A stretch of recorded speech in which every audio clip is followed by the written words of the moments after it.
life is a road I can't climb. You can only find us till you fucking. What's up, everybody?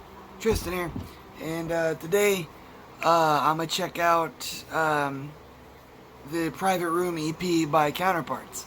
I've heard it a bunch, but I want to do a reaction to it for the channel because I love this EP. I mean, it's really not even an EP. It's like 3 songs, and it's barely like 6 minutes, like 6.5 minutes. But I really love this EP because it's like really heavy-handed for like the emotion. The lyrics are really like just they hit hard. I'm not going to go into specifics, but someone close to me committed suicide last year, and the song "We Forgive" is like that really helped me like come to terms with it. But yeah, I love this album a lot, or EP, but I just want to check it out. I'm going to be doing the full thing, not the 3 separate videos. It's just going to be one 6-minute video of the entire EP. So that's just how we're going to roll with it. So yeah, I can't wait to get into this. So let's begin.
that EP is just, I think it's like B-sides for like, you know, what wasn't on You're Not You Anymore.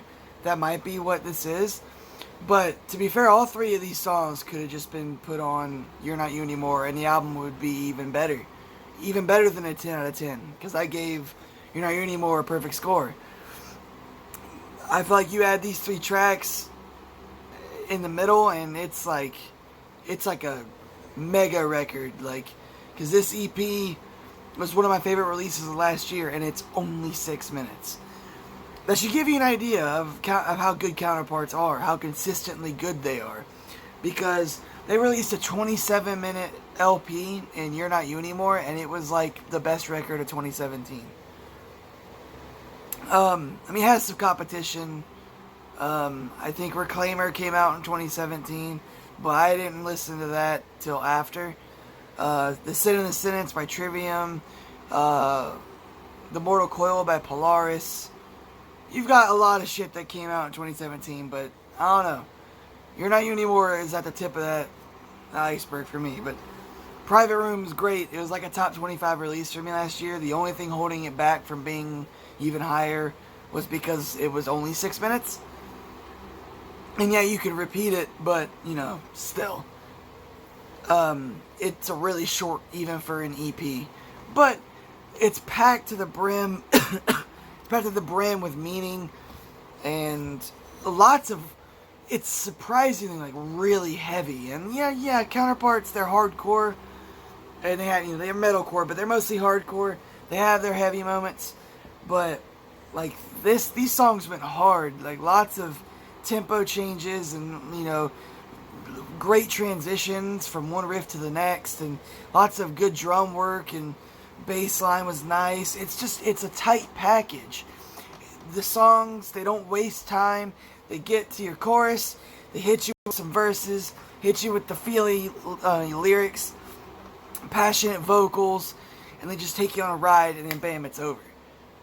And then you just gotta replay it a couple million times to get the full effect. But, like, these lyrics, like, they hit real close to home. Like, when he's like, put a fucking bullet in my head.